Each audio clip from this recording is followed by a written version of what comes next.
No episódio de hoje, eu, Leda, Neto e Jaqueline iremos falar sobre o quanto a inteligência artificial tem transformado a educação e como ela pode se tornar uma aliada poderosa do professor. Vamos falar sobre a questão do uso das IAs na educação, seja ela presencial ou EAD.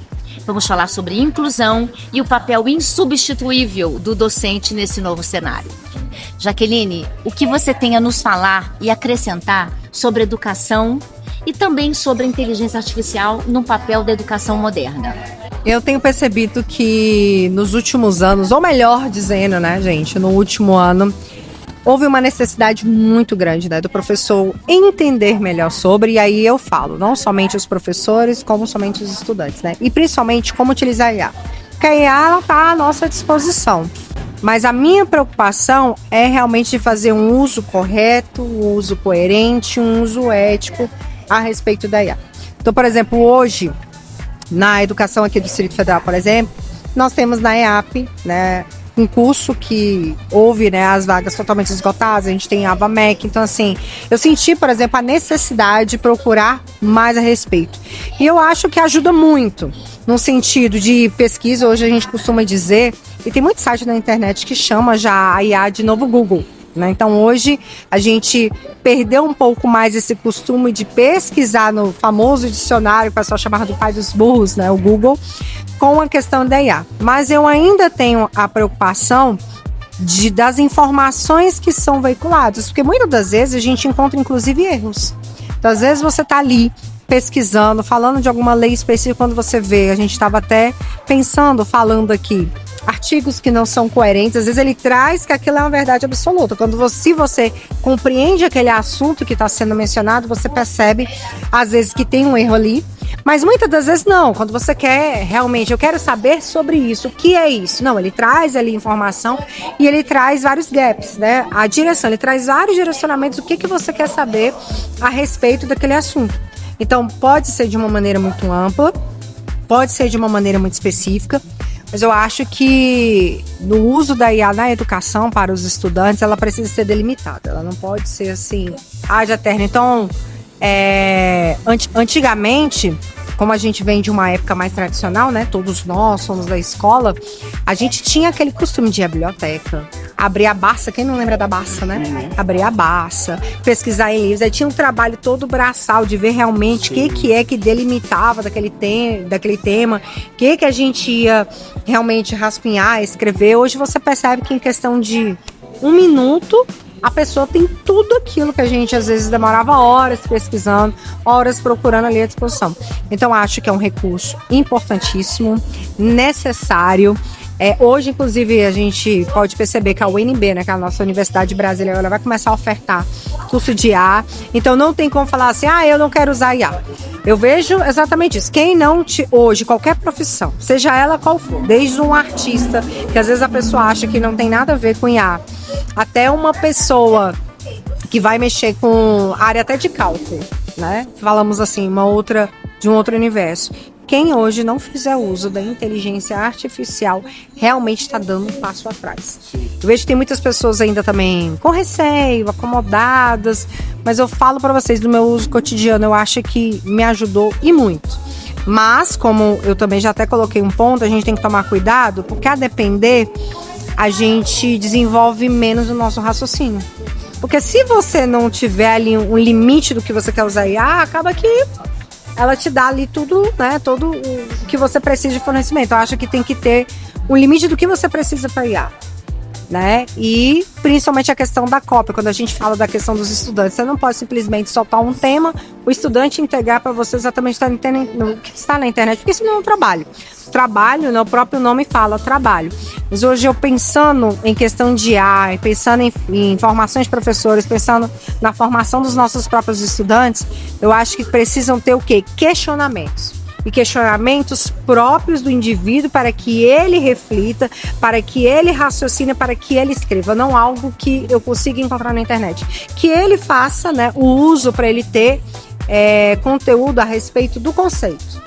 Eu quero saber a respeito desse conceito. Ok, mas a partir desse conceito, em cima de uma reflexão, de uma ação, de uma problematização, o que eu posso trazer como uma ideia original minha, do que eu posso fazer uma solução de problemas diferentes. Então, eu penso que a IA, ela precisa partir disso. É não entregar algo pronto, mas é ajudar para que eu possa refletir, para entregar uma solução, para eu transformar até o meio que eu vivo. É isso. Neto, pegando no gancho do que a professora Jaqueline nos falou, nos contou, sobre a importância, antigamente tinha o Google, a Barça, as enciclopédias. Da sua experiência, nos conte como é que um aluno poderia estar sendo fidedigno, sendo fiel ao conhecimento, que é um conhecimento verdadeiro, ou um conhecimento, vamos dizer assim, inventado pela IA. Como é que você poderia nos contar uma forma do professor saber que o trabalho foi feito por IA e do estudante saber que aquela informação não é segura para o desenvolvimento dele? Nos conte da sua experiência. Certo, Leda. E assim, corroborando com aquilo que a Jaqueline comentou, né? É interessante que as IAs, elas sejam utilizadas como ferramenta e não como um instrumento que vai pensar pelo estudante. Então, por exemplo, hoje ainda estão os técnicos, né, as pessoas que trabalham diretamente com a IA, e a gente está falando não só de pessoas americanas, mas brasileiros, ou seja, de todos os países que estão aprimorando essas ferramentas, eles estão tentando fazer um detector anti-IA, né? A gente utiliza muito antiplágio, né? Porque o plágio IA e conteúdos gerados por IA são diferentes. Quando a gente fala de plágio, a gente está falando de eu pegar, por exemplo, um documento que uma outra pessoa fez e copiar integralmente e falar que aquele trabalho é meu. Isso é plágio. Agora, quando eu faço uma consulta, por exemplo, no ChatGPT, sobre determinado assunto, e a Leda faz a mesma consulta, a Jaqueline faz a mesma consulta, nunca vai ser igual. Por mais que a gente está utilizando a mesma ferramenta, vai falar sobre o mesmo assunto, só que de forma diferente. E quando a gente fala o seguinte, tá, então como que as IAs, né, as inteligências artificiais, podem me ajudar nos estudos? A fazer justamente aquilo que, como a Jaqueline falou, a gente fazia antigamente com muito trabalho, que custava muito tempo, né? Então hoje nós temos várias ferramentas. Uma das ferramentas que eu posso citar aqui é o Perplexity, né? Que é uma IA bem parecida aí com o Gemini, o ChatGPT, o Copilot, que ele traz, por exemplo, as fontes e fontes fidedignas. Então, por exemplo, se eu vou utilizar lá, vou falar sobre o meio ambiente, digamos, em 2025, eu vou fazer algum trabalho sobre a questão do reuso da água. Então, se eu for falar sobre isso, ele vai me dar alguns livros. Então, eu tenho que ir naqueles livros, verificar se realmente a informação está correta e, em cima daquilo, fazer esse trabalho. Outra coisa também, Leda, que é bem interessante, que hoje muitas IAs elas estão praticamente treinadas para fazer correções ortográficas. Então talvez o estudante ele fez ali um texto, ele não tem muita coerência, não tem muita fluidez, não tem muita coesão, né? Então ali as IAs podem ser um tutor, né? Um mediador para auxiliar naquela questão. Né, talvez uma vírgula, um conectivo que foi colocado errado, né? Ou seja, então a IA como ferramenta é excelente, né?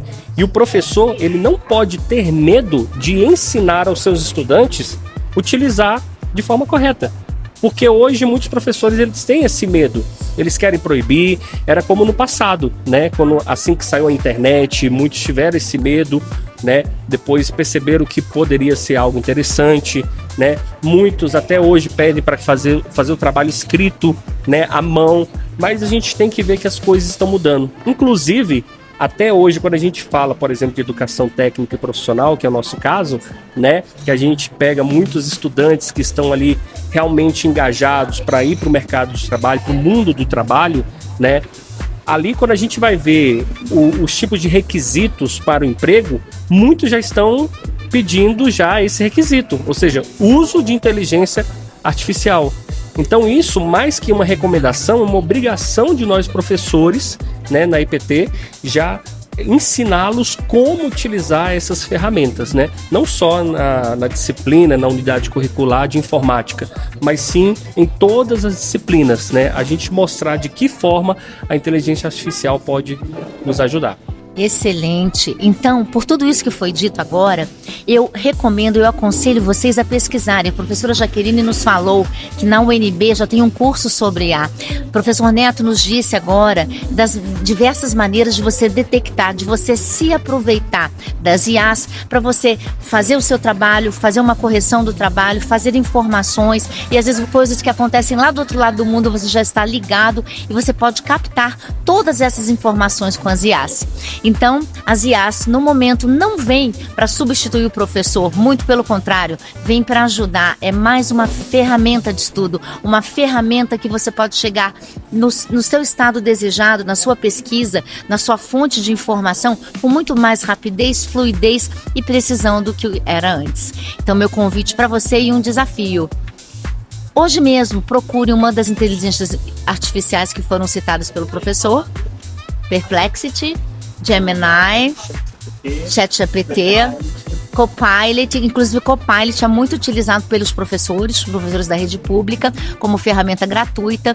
Procurem hoje uma das ferramentas de inteligência artificial e se desafie a entrar nessa nova era digital. Um grande beijo, nos vemos no próximo episódio.